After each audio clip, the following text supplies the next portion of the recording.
A lot of G.I. Joe characters are pretty easy to understand. Duke's your hero and good guy, and Cobra Commander is your typical megalomaniac villain. But then there's Storm Shadow. The more you try to understand him, the more his story starts slipping through your fingers, almost like quicksand. Because this guy has layers and complexities like any other villain, but he also leads entire different lives. Is he Snake Eye's brother or his rival, or just a ninja serving the purpose of Cobra Commander? Well, he's all of it, and none of it. He is one character in the G.I. Joe universe whose origin story simply refuses to remain the same. We see him as a villain, and every villain has a fall. But Storm Shadow's fall never happens the same way twice. Sometimes he's framed, sometimes he's guilty, and other times he's brainwashed. But regardless of the origin and the storyline and the inevitable fall, one thing remains the same. The man in white carries grief and anger at the very hilt of his sword. He was brought to life in the 1980s through the G.I. Joe toyline, but it was writer Larry Hama who turned him into something of a phenomenon, and we're so thankful to him for it. His rivalry and relationship with Snake Eyes is one of the most popular rivalries in pop culture.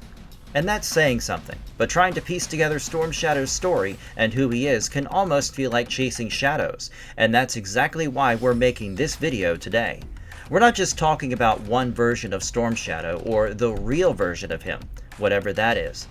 Because how could we ever explain who Storm Shadow is without covering every storyline, every comic, film, and animated series? Basically every shade that this character has appeared in. We're taking no shortcuts whatsoever, no skipping, unimportant versions. We're giving you everything so that you can decide who Storm Shadow really is. Who knows? Maybe he'll still remain a mystery. But guys, one thing I can guarantee you is that after watching this video, you'll never have to click on another Storm Shadow breakdown ever. And you'll also never see him the same way again. So, let's jump straight in. The definitive origin, Vietnam, Brotherhood, and the Arashikage clan. Now this is usually considered the quote-unquote real origin of Storm Shadow, written by Larry Hama for a Real American Hero continuity. We first see Storm Shadow in issue 21 called Silent Interlude. Those of you who have read the comics already know the significance of what Larry Hama did here. For the rest, let me tell you.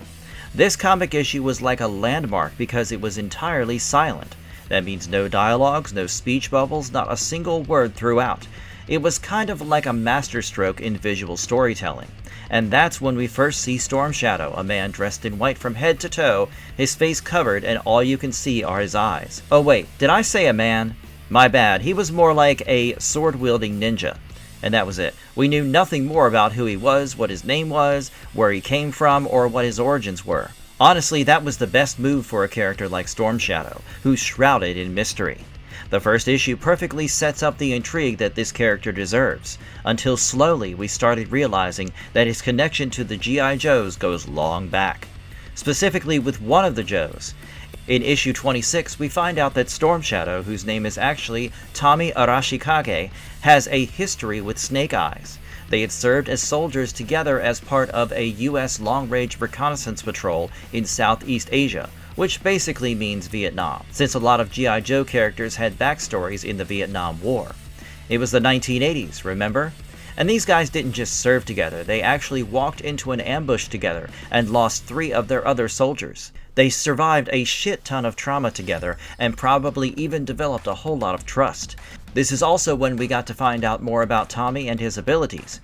Even when serving in Vietnam, he used a bow and steel arrow to avoid the sonic boom of bullets. And he was as sharp and accurate with his shot as always.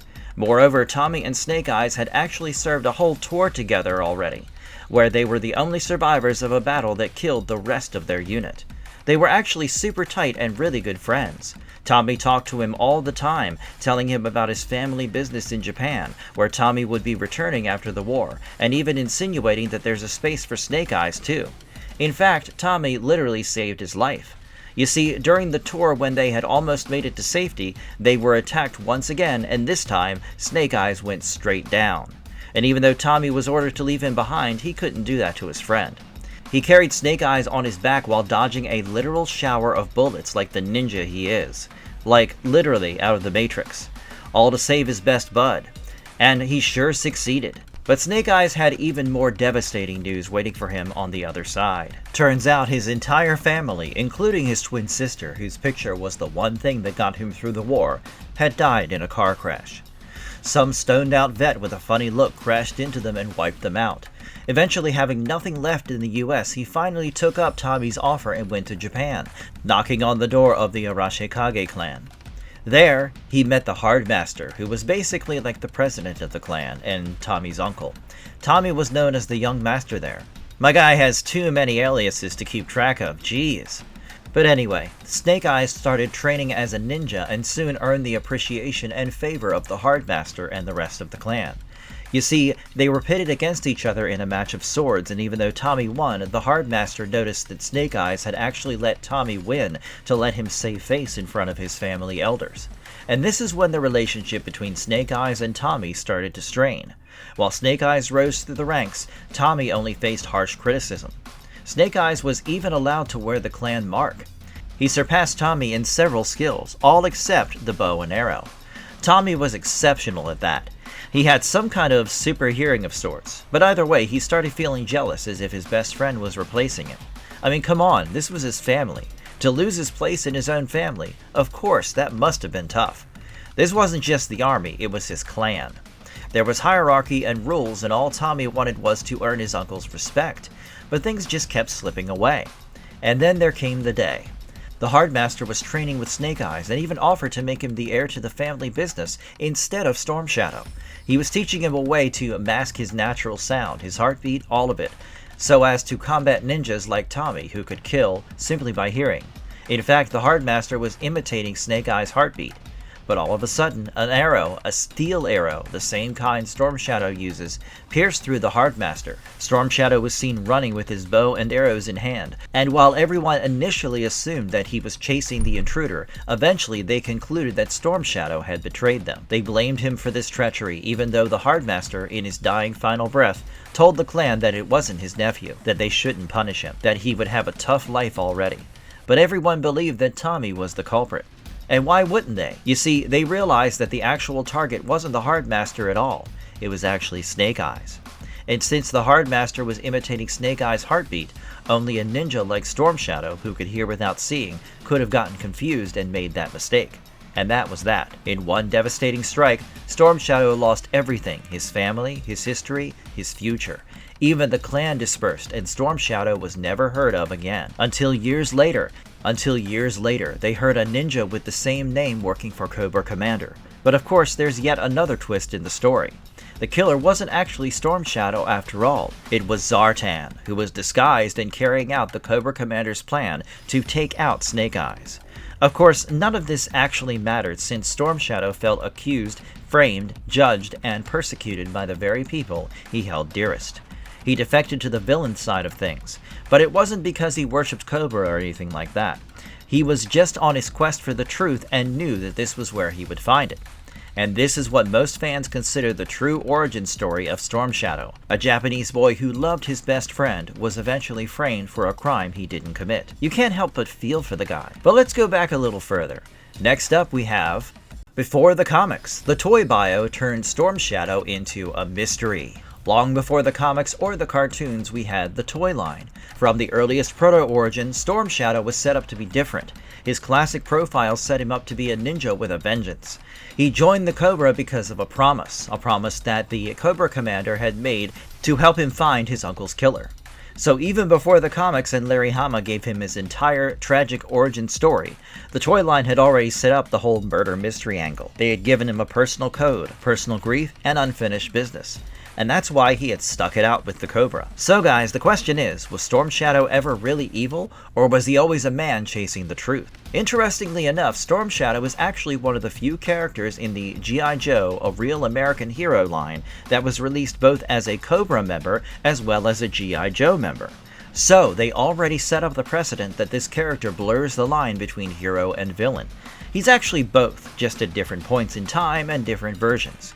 And of course, even toy versions of him came mostly in pairs, with his brother, friend, and rival Snake Eyes.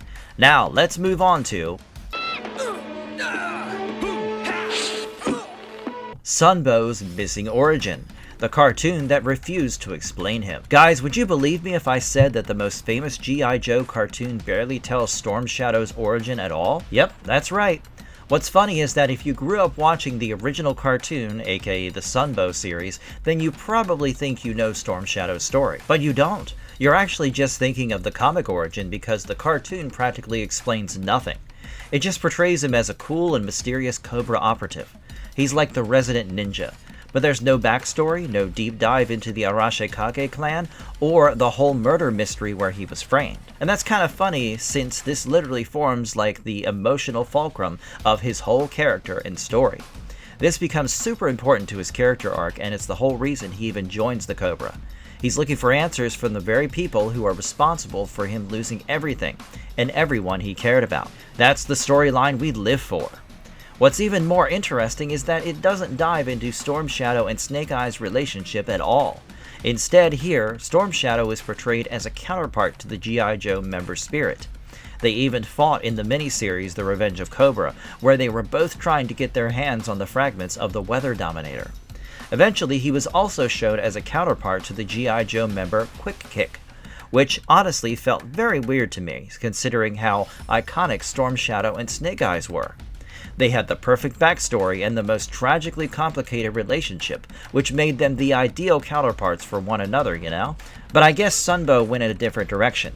Here, Storm Shadow was always loyal to the Cobra. He stuck by Cobra Commander's side throughout, even when Serpentor was created to take over Cobra. Ninja Battles, the Arashikage trial version. Then comes G.I. Joe Ninja Battles 2004, which switches up a lot of things.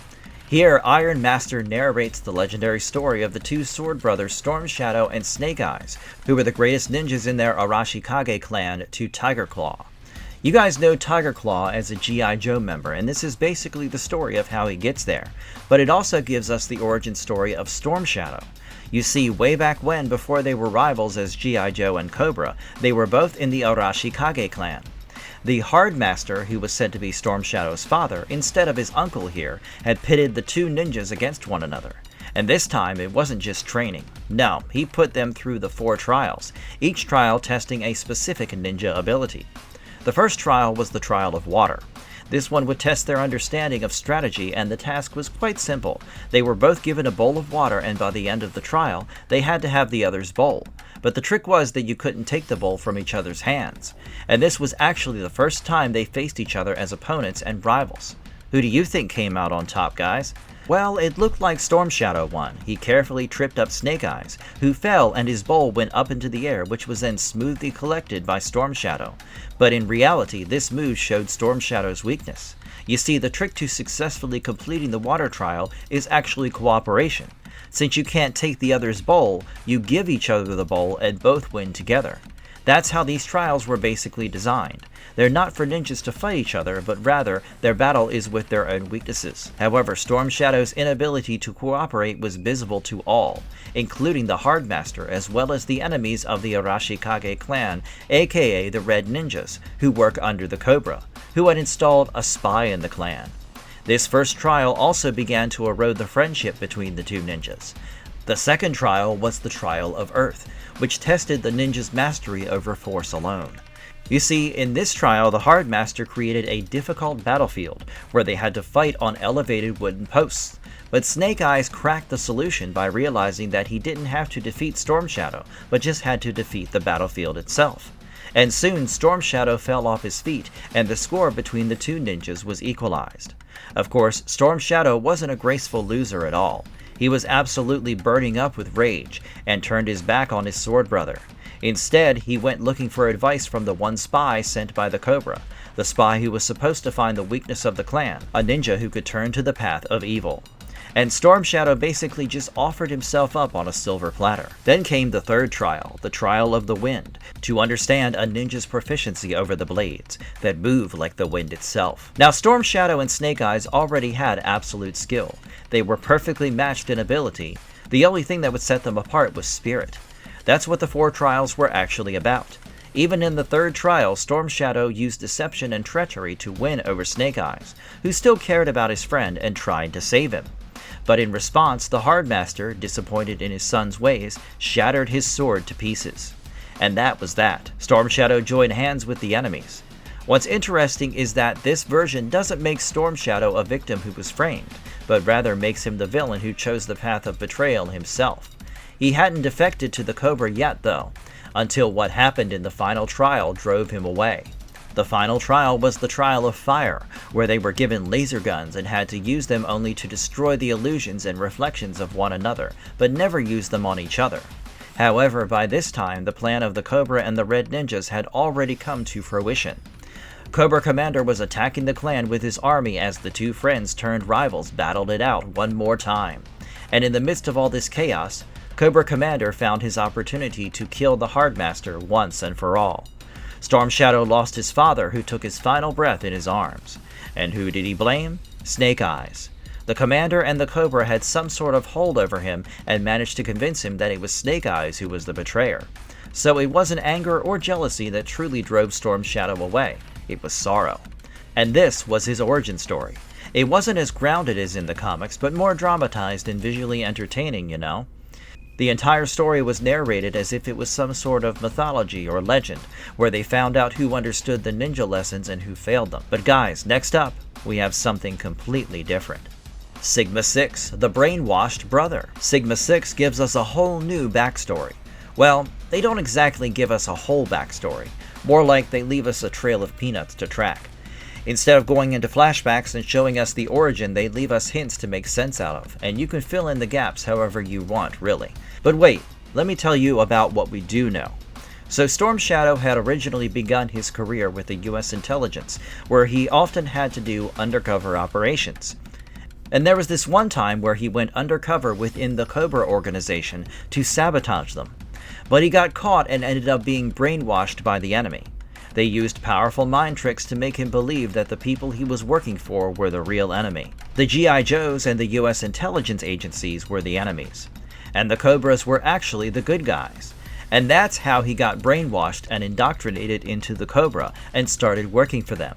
In fact, he used his prior knowledge about the inner workings of the intelligence agencies to take down Sigma 6. Now, if we talk about the relationship and past between Storm Shadow and Snake Eyes, we know that he called him brother in the series, but the series doesn't give us any confirmation about the exact nature of their relationship. They could be biological brothers or just brothers bonded by a common past. We do get a hint that they both trained together under the same master in the Arashikage clan. In fact, Storm Shadow blames Snake Eyes for the downfall of his familial clan, but once again, they don't give us any deets.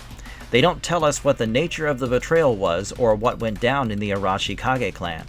This version is intriguing and low-key even deadly because Storm Shadow is no longer a man with a mind of his own, or a fallen heir. Sigma 6 reduces him to a brainwashed and corrupted weapon, being wielded by the Cobra Commander, and he is one deadly weapon. It's actually really tragic and leaves us wondering if Storm Shadow will ever come back. They strip him of his choice and agency, which is what makes Storm Shadow, well, Storm Shadow. Here he doesn't become the villain, but is rather turned into one. And that's kinda sad to me, you know? What do you guys think? We've seen the brainwashed version of him, but now it's time to completely flip the script. Next up, we have the darkest origin ever made. Okay, so up till now, we could have argued that Storm Shadow was misunderstood, or manipulated, or framed, or even brainwashed. But this is where it gets very, very difficult to defend Storm Shadow. In G.I. Joe Resolute, we're shown a slightly different version of his origin story. The premise and context are still the same. Storm Shadow and Snake Eyes are ninjas training in the Arashikage clan. Here, the Hardmaster is once again Storm Shadow's uncle. The only difference is that, in Resolute, Storm Shadow's insecurities don't build up slowly as they do in the comic. All that fear of being replaced and losing his familial honor? Gone. Instead, here, he feels nothing but jealousy. And we've all heard how jealousy is an ugly emotion, but Storm Shadow actually lives it here. He shows us just how cruel and ugly jealousy can become. This Storm Shadow is so hungry for power that he resents and despises Snake Eyes, and the fact that he could be a better ninja than Storm Shadow. But things don't end there. You see, the Hardmaster had been training privately with Snake Eyes, a fact that absolutely did not sit well with Storm Shadow. The Master even tried explaining to him that Snake Eyes came to their clan as an older child who had just been orphaned, and he needed the extra help to keep up with Storm Shadow, who has been training since he could walk. He even reminded his nephew that Snake Eyes was supposedly his best friend. But all Storm Shadow could think about was the 7 Steps to the Sun, a martial art technique that was created by the Hardmaster himself and was considered to be a great honor in their clan. In fact, it was the reason behind the grand reputation of the Arashikage clan. And you can see Storm Shadow's arrogance plain as day here. He calls himself the greatest student in the school and demands an answer as to why he has not been taught the 7th and final step. Obviously, the Hardmaster told him that he wasn't ready. We can all see that he isn't. But that answer doesn't satisfy him at all. Their exchange got heated. As you would expect, the Hardmaster reveals that the 7th step is literal death, and that such power cannot just be passed on to anyone, even his own blood. And my guy had a point. Storm Shadow would go crazy with that level of power and destruction. Basically, with great power comes great responsibility. Uncle Ben was onto something. And this is when the Hardmaster says something that pushes Storm Shadow to the edge. He compares him with his friend Snake Eyes and claims that he's far more ready than Storm Shadow will ever be, because he sees violence as a burden. And when the Hardmaster straight up tells him, "No, I will not teach you the 7th step," Storm Shadow moves on to the next step of his plan, kill the Hardmaster. Yep, he gives a signal to Zartan, who was ready with a scoped sniper, and shoots the Hardmaster straight through the head. Of course, Storm Shadow shows absolutely no remorse for his actions, and instead justifies himself by saying the Hardmaster treated them as schoolboys instead of ninjas, and now that he's gone, Storm Shadow would rebuild and reinvent the Arashikage clan. Now, Snake Eyes didn't take that lightly, and they even exchanged a few blows, but it all culminated in a final duel many years later, back at their dojo. It seemed like it was going Storm Shadow's way as he pinned down Snake Eyes with the 6th step. But guess what? Before dying, the Hardmaster had already taught Snake Eyes the 7th step, which Snake Eyes then used to kill Storm Shadow. The same move that gave birth to the villain was also the reason for his demise. Pretty poetic, I'd say. But guys, don't get too excited or disheartened if you like supporting the bad guys. In the DVD version of Resolute, Storm Shadow's grave is actually empty, so he's still probably lurking somewhere out there. Now, if this is the darkest version, next up we've got the most soap opera version of all origins. Expect some next level dramatics, because up next we have Renegades, the poison tea twist. In Renegades, the irony of the situation is so palpable. Everything goes wrong in the most human way possible. Let me explain. So we're once again back at the Arashikage clan dojo, but this time Snake Eyes and Storm Shadow aren't exactly friends or anything like that. In fact, they're actually pretty bitter rivals from training together at the dojo. And as usual, Storm Shadow, who was born as Tomisaburo Arashikage, the nephew of the Hardmaster, was jealous and resentful and hated Snake Eyes' guts. But this time, his hate for Snake Eyes went so far that he decided to poison his tea when he went to talk to the Hardmaster. Now, if you guys have watched enough movies and shows, then you know exactly what's going to happen next. The teacups somehow switched unbeknownst to Storm Shadow, and his uncle, the Hardmaster, ends up accidentally drinking the poison tea. The Hardmaster's fate remains the same, almost inevitable. But this time, it was a complete and unfortunate accident. What happens next makes things even worse. In an attempt to try and save the Hardmaster from the poison that was already coursing through his veins, he began a tracheotomy. All you Grey's Anatomy fans will be familiar with the term. Storm Shadow saw this and thought that Snake Eyes was actually murdering his uncle. He chased him out and vowed revenge on his rival. Storm Shadow did become the acting leader of the clan as well. Eventually, he asks Kimi Arashikage, aka Jinx, to claim her birthright, and he goes ahead and joins the Cobras in their fight against the G.I. Joes. He faces off with Snake Eyes several times in the series, but eventually, it's Jinx who reveals to him that Snake Eyes was actually trying to save the Hardmaster and not kill him. That's when the reality of the past dawned on Storm Shadow. He admitted his attempt at murdering Snake Eyes and acknowledged how he killed the Hardmaster, though accidentally. What I liked about this version of Storm Shadow is that he seems to have a conscience. Like, he genuinely takes accountability for his actions and shows remorse. He even thinks that he's irredeemable and takes his leave. Even though the revelation occurs, nothing feels fixed. If anything, it felt like a whole new layer of pain was added to the story. And that's what Storm Shadow is really about. How our feelings and actions can often have devastating consequences that we can never predict. Now, let's talk about the more familiar origins of Storm Shadow, as shown in the live-action films. The movie version. the framed assassin of Rise of Cobra and Retaliation. Okay, so the 2009-2013 live-action continuity actually keeps several elements from the comic, but gives us a clearer and easier-to-follow version. Though I still prefer the comic version, this one does give us a glimpse into the life of Storm Shadow as a child. In G.I. Joe: The Rise of Cobra, Storm Shadow is actually a Korean ninja trained in Japan. He met Snake Eyes for the first time when they were both children, and he caught a starving Snake Eyes stealing food. He thought the clan would punish him, but instead, they accepted and welcomed Snake Eyes into the Arashikage clan. Now, while in the beginning, Storm Shadow was arguably the best ninja among the trainees, but with a whole lot of practice and training, Snake Eyes soon became the superior of the two. Naturally, the rivalry between the two grew to the extreme, and it all fell apart when Snake Eyes gained the favor of the Hardmaster and was proclaimed as the best student, because not long after that, the Hardmaster is killed, and it looks like it was Storm Shadow who did it. Obviously, he flees the scene, and the damage is already done. The rivalry between Storm Shadow and Snake Eyes turns into full-on resentment and hatred. What's interesting is that the murder mystery isn't resolved in the first film. So for everyone who hadn't read the comics, they probably thought it really was Storm Shadow. And he and Snake Eyes have a duel near the end of the film, and it seems like Storm Shadow is dead. Of course, he isn't, and eventually reprises his role in G.I. Joe: Retaliation. This is when we finally get some answers. Storm Shadow is captured by Snake Eyes and Jinx and brought to the Blind Master to answer for the murder of the Hardmaster. And this is when he reveals that he was actually framed for it by Zartan, who was the real murderer. Moreover, Storm Shadow isn't the Cobra villain we all thought him to be. The film maintains the comic motive of why Storm Shadow joined Cobra. It was all to avenge the death of his uncle. Of course, he needed to back up all of his claims with some proof, and he did just that. You see, when the Hardmaster was killed, one of the pieces of evidence pointing towards Storm Shadow was the sword that was used to kill him was identical to his own. But now, when he battled Snake Eyes with that same sword, it broke. Which means that the sword couldn't have been Arashikage steel, and therefore couldn't have belonged to Storm Shadow. And voila! He was exonerated, but his revenge plan was still incomplete. So, with everything out in the open, Storm Shadow finally betrayed the Cobras and joined the side of the Joes, and finally killed the man responsible for all his pain and agony.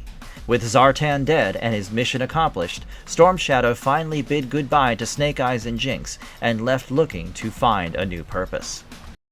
The 2021 reboot, Tommy loses his birthright and becomes Storm Shadow. Now, last but definitely not the least, we've got the 2021 Snake Eyes reboot, which once again switches things up a little. He's still a member of the Arashikage clan, but this time, Tomisabaru Tommy Arashikage and his cousin Kenta were actually the heirs to the clan, which meant that one of them would soon become the future leader of the Arashikage clan. And if we've learned anything from the previous iterations of Storm Shadow, it's that such power can get to people's heads. And that's exactly what happened here as well. But not to Tommy. This time it was his cousin Kenta who decided to cross a line and attempted to kill Tommy and secure his succession. His plan failed and he was banished from the clan as a result. So what did Kenta do? He joined the Cobra. Sounds an awful lot like a Storm Shadow origin, honestly. But there's one more twist. One of Kenta's recruits is Snake Eyes, and he orders him to go kill Tommy. We all know Snake Eyes has always been one of the good guys. So instead of killing Tommy, he helps him escape. And I guess a bond is formed between the two because Tommy offers Snake Eyes a place in his clan in Japan. Tommy trusts Snake Eyes so much that he gives him a katana known as the Morning Light.